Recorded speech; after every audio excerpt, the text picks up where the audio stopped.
んにちは、マリです。今回はこの1年で作ったものをご紹介します。木工を始めて丸2年が経ちました。といっても趣味の延長として時々思い出したように何かを作るだけなので、プロのようにはいきません。それでも一つ何かを作ればそれなりに上達していくので、とってもやりがいがあります。今年の DIY ベストワンは多分これだと思います。そう、洗面台をリフォームしたんです。まずはどんな洗面台にするかデザインを決めるところから始めました。ネットで検索すると、こんな雰囲気にしたいなというデザインがたくさん見つかります。とはいえ、そもそもの構造が違うので完全に同じとはいきません。我が家の洗面台はこんな感じです。47年前のものなので古いですよね。このプラスチック感をどうにかしたいので、まずこの棚を外していきます。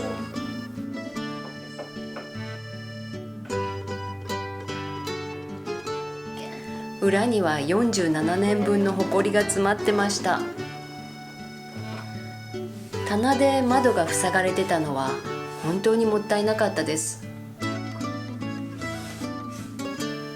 これだけで随分明るい洗面所になりました。ミルク色の陶器の洗面台やレトロな蛇口は気に入ってるので、このまま使います。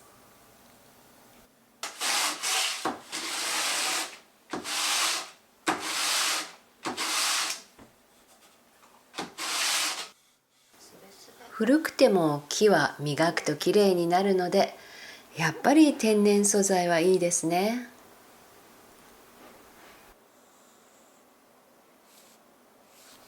図面というかイラストを描くと、これを目指してやっていくよっていう感じでやる気が湧いてくるんです。どこがいいんだろう。細かいタイルがいいのか。何日もかけて一人で少しずつ仕上げていくので、その間も洗面台は使います。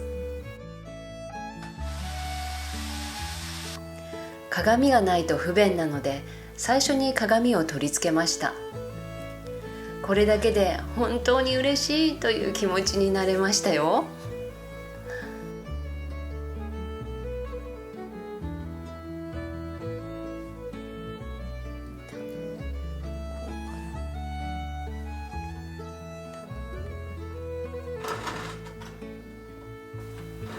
ノコギリを使うのは初めてなので手間取りました。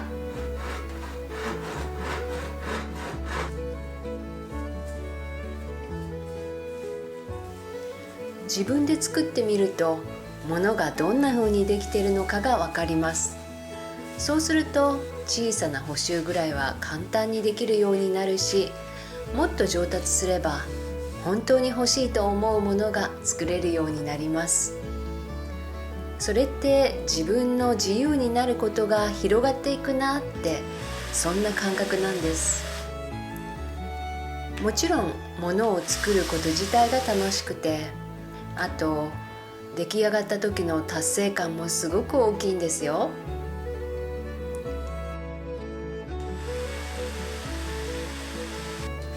自由な暮らしをするために何かを作るのは、私にとって楽しくてやりがいもあって、ちょっと大げさに言うと人生も充実します。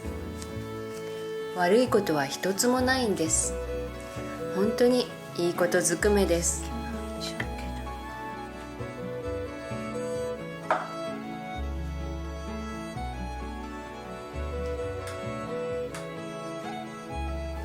はい、棚がつきました。一応水平も測っておきました。まあまあですね。洗面台の下の部分もどうにかしたいと思ってました。ここはね、見るたびにがっかりしながらも長い間ほったらかしておいたんですよ。扉のキャッチも壊れててきちんと閉まらなくなってました。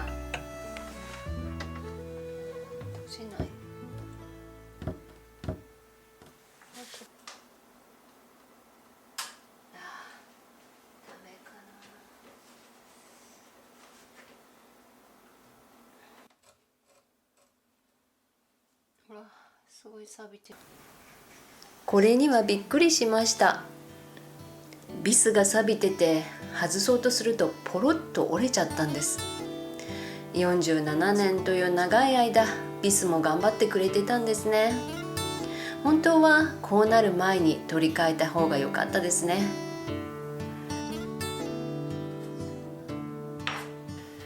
ビスが折れてしまって取っ手が外れなくなって途方に暮れました。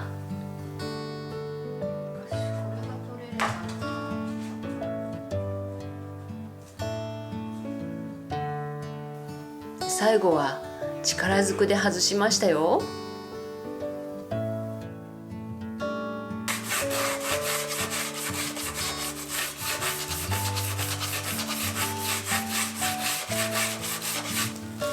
薄い板を貼ろうか迷ったんですけどね、壁紙を貼ることにしました。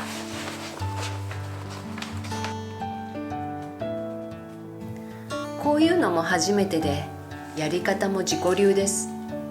わからないところは YouTube で勉強しました。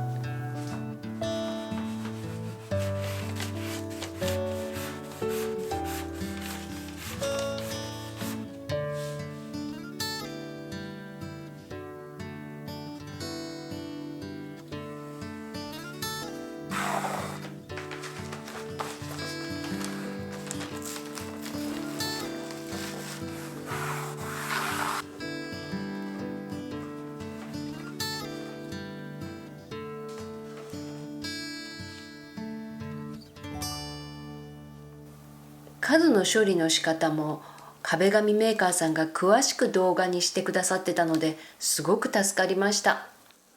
本当にありがとうございます。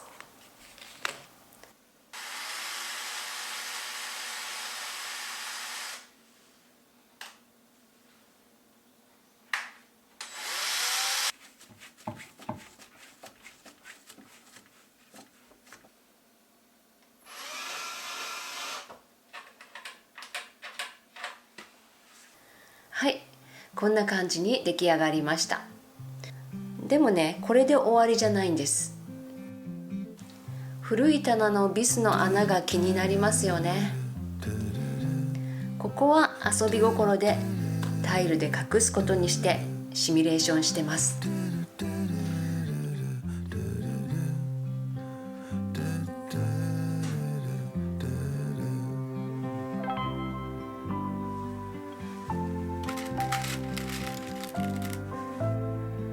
何度かやり直したんですけど、結局白一色で落ち着きました。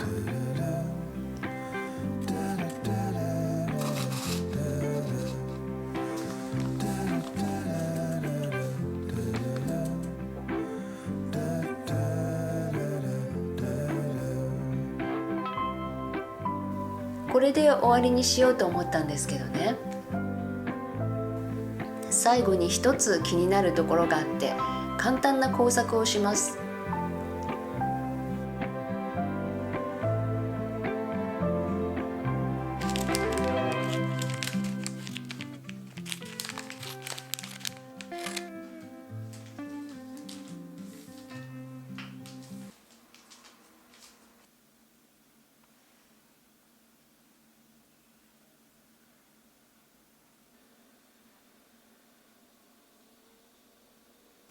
はい、木目とグリーンでまとめた洗面台です。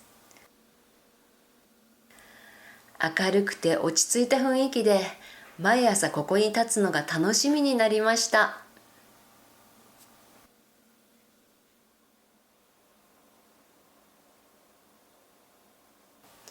次は木工ではないんですけど、お裁縫は昔からやってます。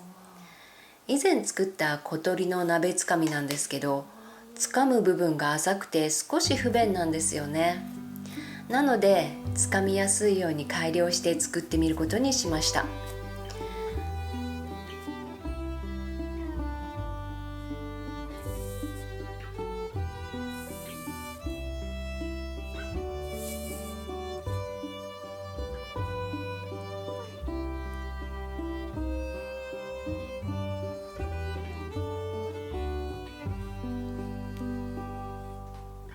今から40年ぐらい前、結婚する時に母が買ってくれた蛇の目のミシンです。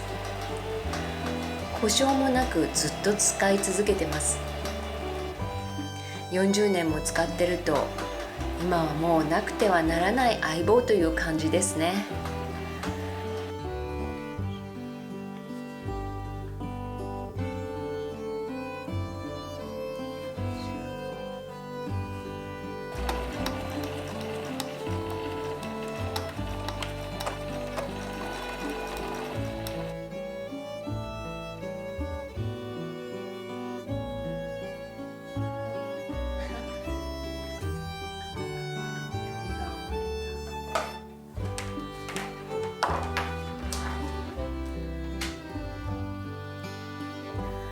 使ってる生地は余り布で、中に詰める綿は古いクッションの再利用してます。だから材料費はほぼ0円ですね。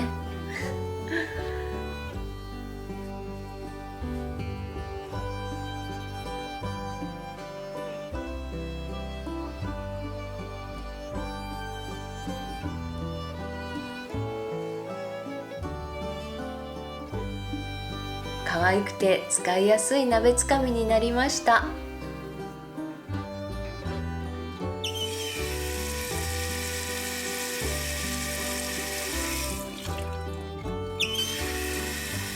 キッチンのね、この蛇口もどうにかしたいと思ってました。右のハンドルをひねると左のハンドルの下から水が漏れるんです。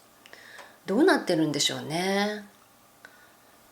わからないんですけど、とりあえずコマパッキンとスピンドルを交換してみます。ついでに古いハンドルをレバーに変えることにしました。ハンドルってここが開くんですね。知りませんでした。47年分の汚れが詰まってます。お恥ずかしいです。カバー、スピンドル、コマパッキンを外して新しいのに付け替えます。これも全部 YouTube 先生に教わりましたよ。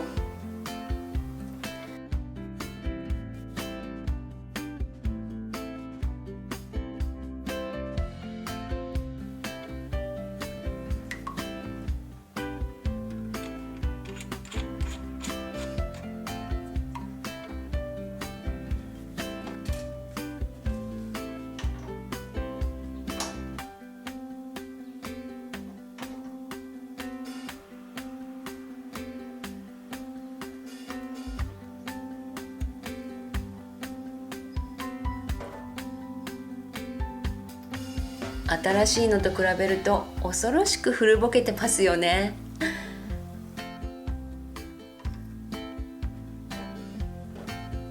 これね、水道屋さんに頼むと1万5,000円、いやもっとかかると思います。自分で交換するとスピンドルやコマパッキンが1,500円ぐらい、レバーがちょっとお高くて3,500円でした。浮いたお金で美味しいものが食べられますね。そうそう、かかった時間は不慣れな私でも40分ぐらいでできましたよ。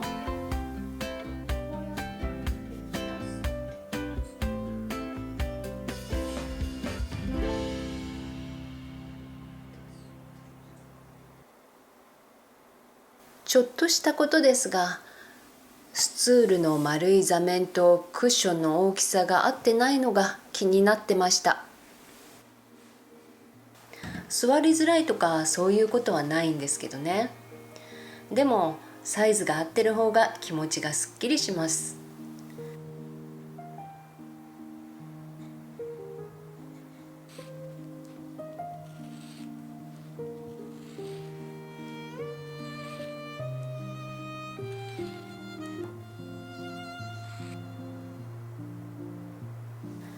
この椅子のカバーもキッチンの照明の傘も手作りです。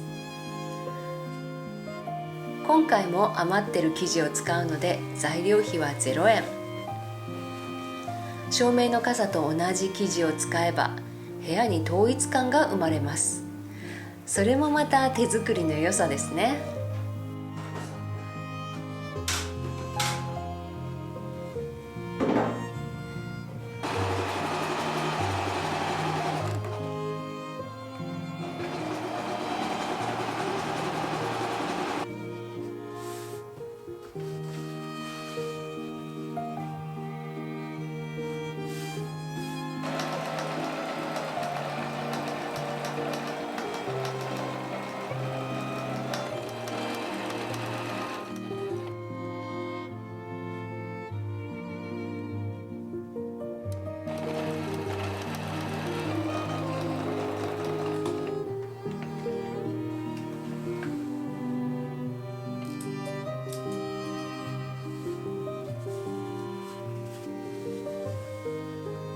ぴったりです。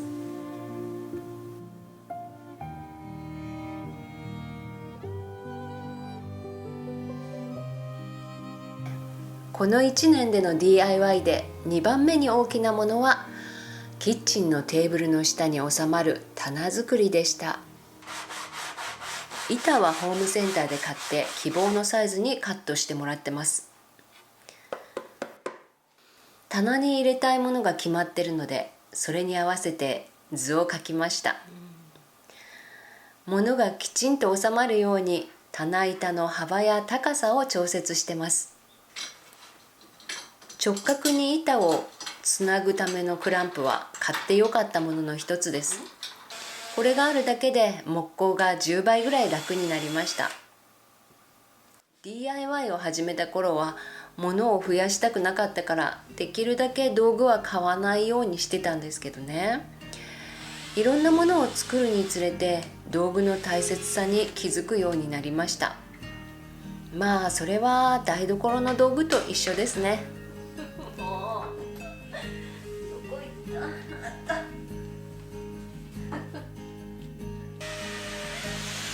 図面を見ながらどんどん組み立てていきます。形が見えてくると嬉しくてやる気もどんどん湧いてきます。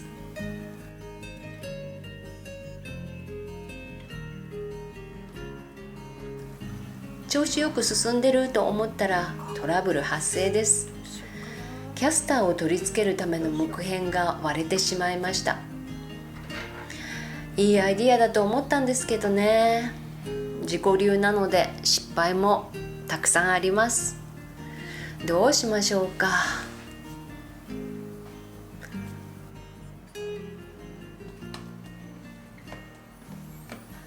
じっと座って考えてるだけだと頭が働かなくなるので別のことをして気持ちを切り替えます。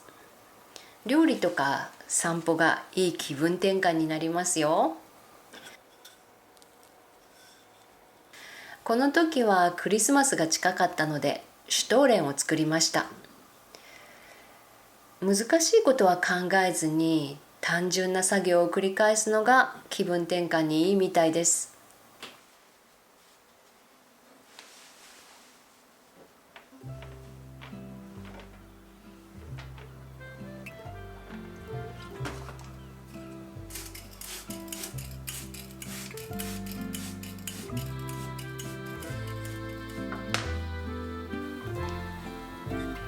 小さな木片はやめにして細長い板を取り付けることにしました。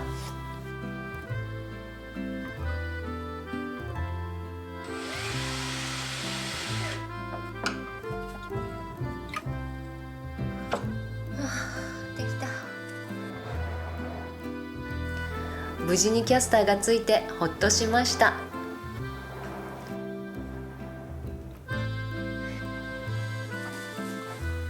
茶色の蜜蝋で塗装します。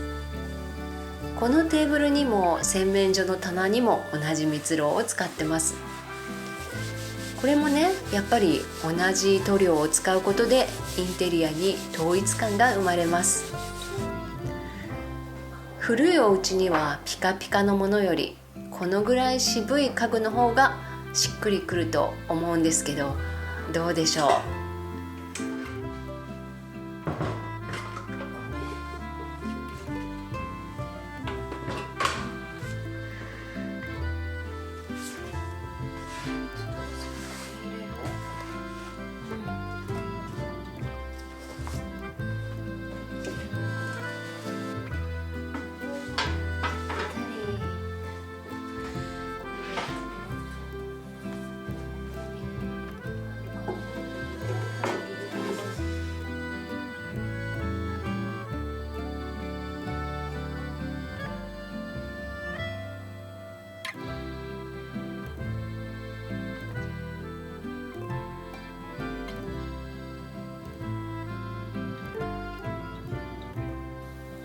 入れたかったものが気持ちよく収まりました。長い動画を最後まで見てくださってありがとうございます。これからもいろいろなものを作りながら暮らしを充実させていきたいと思っています。いただきます。次回の動画でまたお目にかかれますように。